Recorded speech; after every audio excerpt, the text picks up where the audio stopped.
जादू हो गया है। कितनी प्यारी लग रही है हमारी असरा।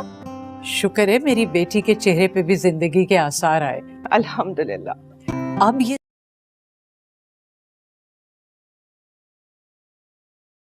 ये जिंदगी इसकी रूह में उतर जाएगी, हथियार फेंकने नहीं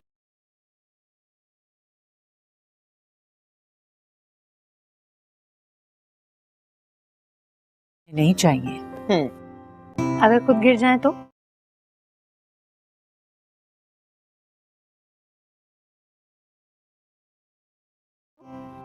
तो हिम्मत करनी चाहिए, लड़ना चाहिए।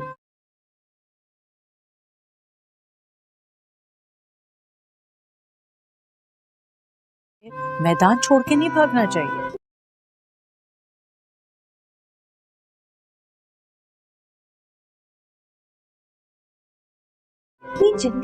इतनी जल्दी नहीं मानना होता।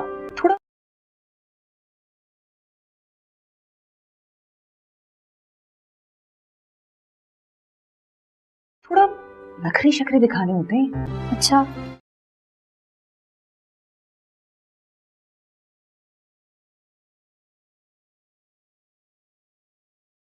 अगली बार जल्दी नहीं मानूंगी।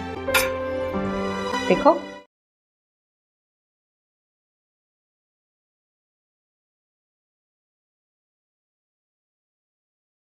जब सुल्तान तुम्हारा दिल नहीं रखता है तो तुम उसकी बात इतनी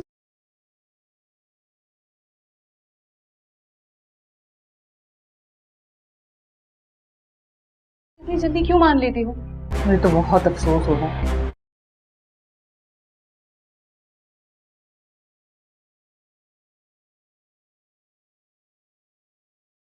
इस बेचारे साल की तुमने भी इतना अच्छा खासा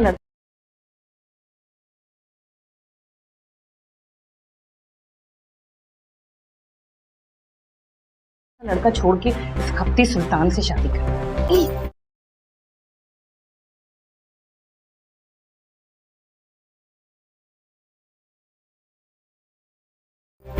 आहिस्ता बात करो, कोई सुन लेगा तो खामखा बात बढ़ जाएगी।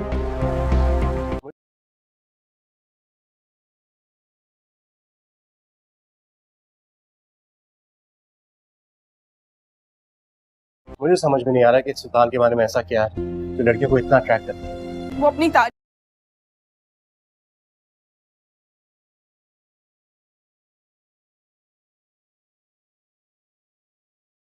तारीफें कर करके दूसरों के ज़हन में इंजेक्ट कर देता है। बस जो है बस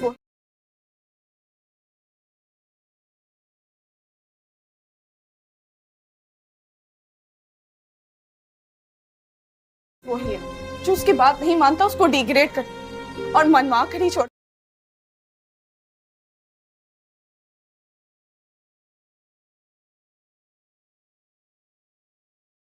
छोड़ता है कि वो क्या है। लेकिन इस फरीज़े मुझे सुल्तान के घटिया होने पे कोई डाउट नहीं। और जहाँ तक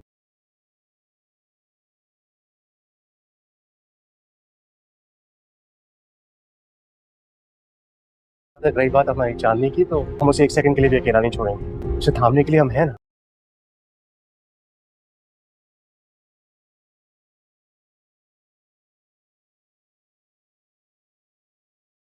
तो जादू हो गया है। कितनी प्यारी लग रही है हमारी असरा। शुक्र है मेरी बेटी के चेहरे पे भी जिंदगी के आसार आए। अल्हम्दुलिल्लाह। अब ये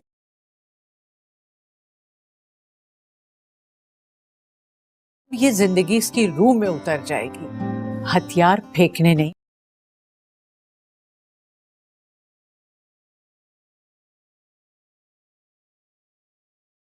नहीं चाहिए। अगर खुद गिर जाए तो?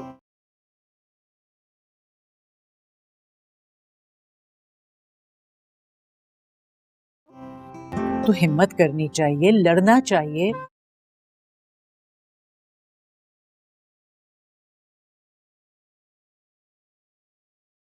मैदान छोड़ के नहीं भागना चाहिए।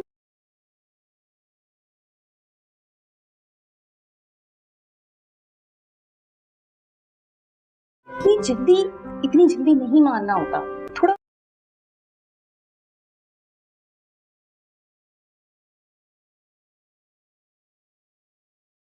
थोड़ा नखरे शखरे दिखाने होते हैं। अच्छा,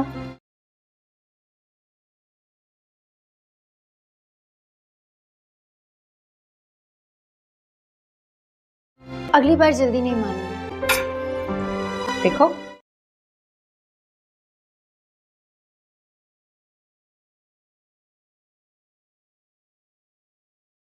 जब सुल्तान तुम्हारा दिल नहीं रखता है तो तुम उसकी बात इतनी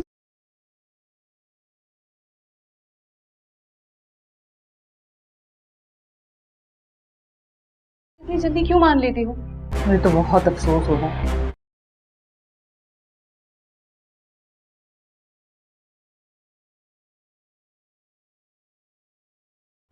इस बेचारे साल के तुमने भी इतना अच्छा खासा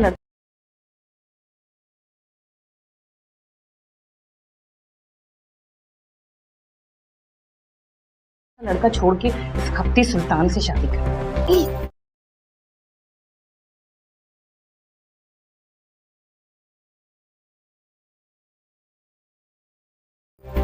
आहिस्ता बात करो, कोई सुन लेगा तो खामखा बात बढ़ जाएगी।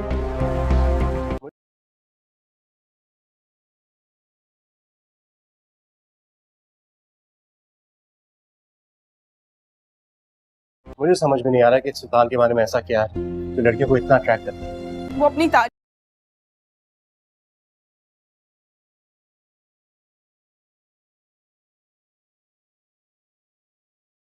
तारीफें कर करके दूसरों के जहन में इंजेक्ट कर देता है। बस जो है बस वो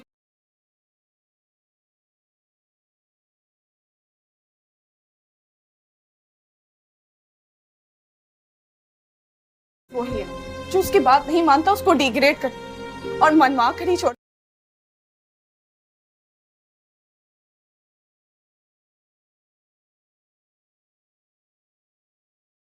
छोड़ता है कि वो क्या है। लेकिन मिस परीज़े, मुझे सुल्तान के घटिया होने पे कोई डाउट नहीं, और जहाँ तक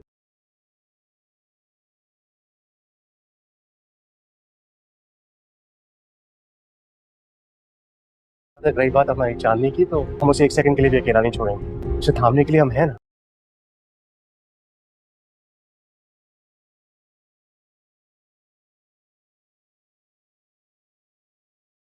तो जादू हो गया। कितनी प्यारी लग रही है हमारी असरा। शुक्र है मेरी बेटी के चेहरे पे भी जिंदगी के आसार आए। अल्हम्दुलिल्लाह। अब ये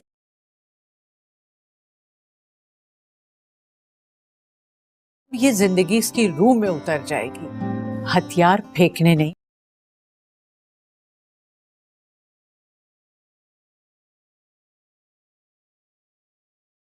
नहीं चाहिए। अगर खुद गिर जाए तो?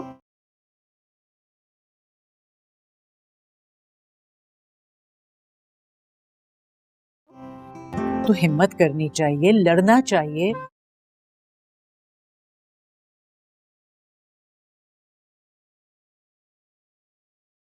मैदान छोड़ के नहीं भागना चाहिए।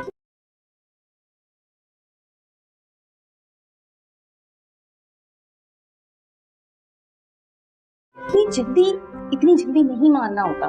थोड़ा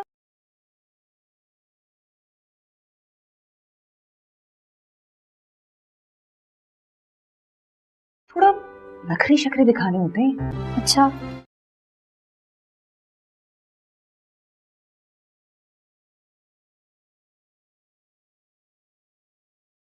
अगली बार जल्दी नहीं मानेंगे।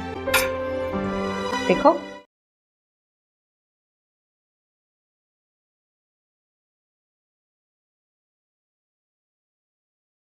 जब सुल्तान तुम्हारा दिल नहीं रखता है तो तुम उसकी बात इतनी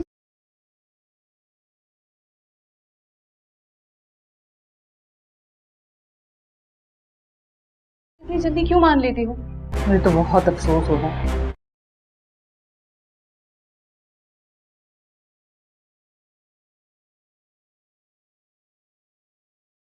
इस बेचारे साल के तुमने भी इतना अच्छा खासा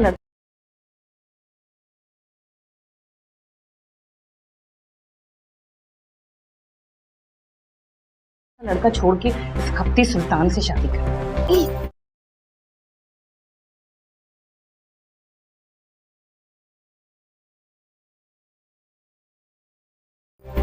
आहिस्ता बात करो, कोई सुन लेगा तो खामखा बात बढ़ जाएगी।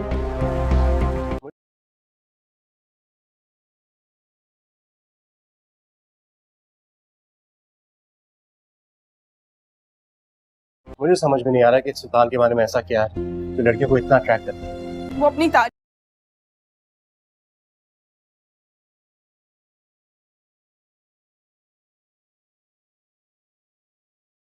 तारीफें कर करके दूसरों के जहन में इंजेक्ट कर देता। बस जो है बस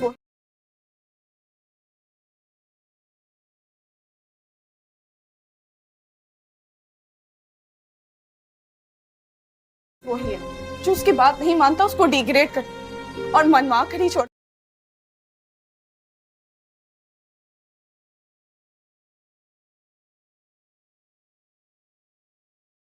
है कि वो क्या है। देखिए मिस परीज़े, मुझे सुल्तान के घटिया होने पे कोई डाउट नहीं, और जहाँ तक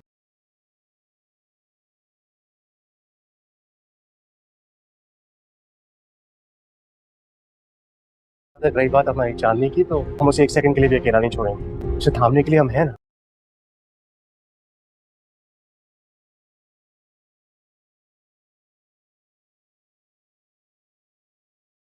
शिद्दत ड्रामा में आप लोग देखेंगे कि मशल तो असरा की ज़िंदगी में सचमुच ही मिशल बनकर आ गई है, इसलिए कि वो सुल्तान की बातें सुनने के बाद उसने फैसला किया है कि वो असरा की मदद करेगी। पहले असरा को समझाने की कोशिश करती है कि थोड़ा इग्नोर करो इसे, हर वक्त इसके पीछे पीछे भागती रहती हो, एहसास दिलाओ इसे अपनी मोहब्बत का, अपने होने का। जवाब में असरा मायूसी से कहती है औरत की मोहब्बत तो बेकार ही होती है। उसकी सोच पर मशल हैरान भी होती है कि सारे मर्द एक जैसे नहीं होते। असरा अपने शोहर को अपने होने का एहसास दिलाओ। अब असरा को यह समझ नहीं आ रहा था कि एहसास वो कैसे दिलाए, और यहाँ पर मशल इसे सिखाएगी कि इसे अब क्या करना है और कैसे करना है। असरा उस ट्रैक पर चल पड़ी है जिस पर सब इसे चलता देखना चाहते हैं। सुल्तान को इग्नोर करे, इसे ज्यादा बाऊ मत दे और लिफ्ट ना कराए, हर बात पर उल्टा जवाब दे। फिर देखें सुल्तान का रिएक्शन। मशल अब इसे आहिस्ता आहिस्ता सिखाने लगी कि सुल्तान को इग्नोर कैसे करना है। वो इसे लेकर बाहर जाती है, घूमती फिरती है और शॉपिंग भी करती है, लेकिन इससे सवाल भी करती है